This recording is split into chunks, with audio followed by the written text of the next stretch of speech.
बहुत समय पहले की बात है। एक सुंदर और समृद्ध राज्य था जिसका नाम सुखनगर था। उस राज्य के राजा का नाम राजा विक्रमदत्त था। राजा विक्रमदत्त दिल के अच्छे थे, लेकिन उनकी एक बड़ी कमजोरी थी, वे कान के बहुत कच्चे थे। इसका मतलब यह था कि कोई भी व्यक्ति उनके कान में कुछ भी कह देता, तो वे बिना सोचे समझे उस बात पर विश्वास कर लेते थे। राज्य की प्रजा राजा से प्यार करती थी, लेकिन दरबार के कुछ लोग इस बात का फायदा उठाने लगे थे। हर सुबह राजा विक्रमदत्त अपने दरबार में बैठते थे। मंत्री, सैनिक, व्यापारी और आम लोग अपनी समस्याएं लेकर आते थे। राजा सबकी बातें सुनते थे और तुरंत फैसला दे देते थे। राजा के दरबार में एक बुद्धिमान मंत्री भी था, जिसका नाम मंत्री सोमेश्वर था। वह बहुत समझदार और ईमानदार था। वह हमेशा राजा को सही सलाह देता था। लेकिन दरबार में एक और व्यक्ति था, दरबारी हरिकांत। वह बहुत चालाक और लालची था। उसे मंत्री सोमेश्वर से बहुत जलन होती थी, क्योंकि राजा मंत्री की बहुत इज्जत करते थे। एक दिन हरिकांत ने सोचा कि अगर मंत्री सोमेश्वर को राजा की नज़रों से गिरा दिया जाए, तो वह खुद राजा का सबसे खास आदमी बन सकता है। अगले दिन वह धीरे धीरे राजा के पास गया और बोला, महाराज, मैं कुछ कहना चाहता हूँ, लेकिन डर लगता है। राजा ने कहा, डरो मत, जो कहना है साफ साफ कहो। हरिकांत बोला, महाराज, मैंने सुना है कि मंत्री सोमेश्वर गुप्त रूप से दूसरे राज्य के राजा से मिल रहे हैं। शायद वह हमारे राज्य के खिलाफ कोई साजिश कर रहे हैं। राजा ये सुनकर बहुत चौंक गए। उन्होंने बिना सच्चाई जाने ही इस बात पर विश्वास कर लिया। राजा ने उसी समय मंत्री सोमेश्वर को दरबार में बुलाया। राजा ने गुस्से में कहा, सोमेश्वर, मुझे पता चला है कि तुम दूसरे राज्य से मिलकर हमारे राज्य के खिलाफ साजिश कर रहे हो। मंत्री सोमेश्वर यह सुनकर हैरान रह गए। उन्होंने शांत स्वर में कहा, महाराज, ये बिल्कुल झूठ है। मैं हमेशा आपके और इस राज्य के प्रति वफादार रहा हूँ। लेकिन राजा ने उनकी बात नहीं सुनी। राजा बोले, जब तक ये बात साबित नहीं हो जाती, तुम दरबार में नहीं आओगे।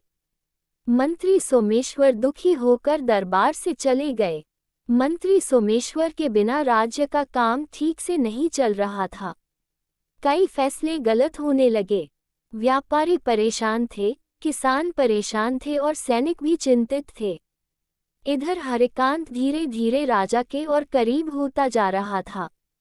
वह रोज राजा के कान भरता रहता था। एक दिन राज्य में एक बूढ़ा साधु आया। वह बहुत ज्ञानी था। उसने सुना कि राजा कान के कच्चे हैं और बिना सच्चाई जाने फैसले कर देते हैं। साधु राजा के दरबार में गया और बोला, महाराज, क्या मैं आपको एक छोटी सी कहानी सुना सकता हूँ? राजा ने कहा, हाँ, जरूर सुनाओ। साधु ने कहा, एक जंगल में एक शेर रहता था। एक लोमड़ी रोज उसके कान में दूसरे जानवरों के बारे में झूठ बोलती थी। शेर बिना सोचे समझे उन जानवरों को सजा देता था। धीरे धीरे जंगल के सारे जानवर उससे डरने लगे और उसे छोड़कर चले गए। अंत में शेर अकेला रह गया। राजा ने पूछा, इस कहानी का मतलब क्या है? साधु मुस्कुराया और बोला, महाराज, जो राजा बिना सच्चाई जाने दूसरों की बातों पर विश्वास कर लेता है, वह भी उसी शेर की तरह अकेला हो जाता है।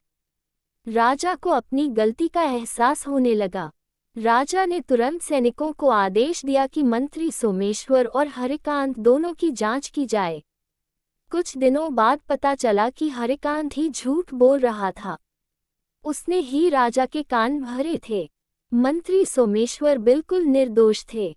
राजा विक्रमदत्त को अपनी गलती पर बहुत शर्म आई। उन्होंने तुरंत मंत्री सोमेश्वर को वापस दरबार में बुलाया। राजा ने कहा, सोमेश्वर, मुझे माफ कर दो। मैंने बिना सच्चाई जाने तुम्हारे ऊपर आरोप लगा दिया।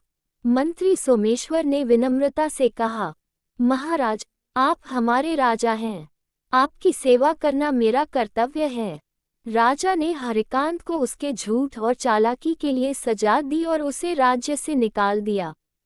उस दिन के बाद राजा विक्रमदत्त ने एक नियम बना लिया। वे किसी की भी बात पर तुरंत विश्वास नहीं करेंगे, बल्कि पहले उसकी सच्चाई जरूर जांचेंगे। धीरे धीरे राज्य फिर से खुशहाल हो गया। प्रजा खुश रहने लगी और राजा की समझदारी की तारीफ करने लगी। किसी की बात पर बिना सोचे समझे विश्वास नहीं करना चाहिए। पहले सच्चाई जानना बहुत जरूरी होता है। जो व्यक्ति कान का कच्चा होता है, उसे लोग आसानी से धोखा दे सकते हैं। इसलिए हमें हमेशा सोच समझकर फैसला लेना चाहिए।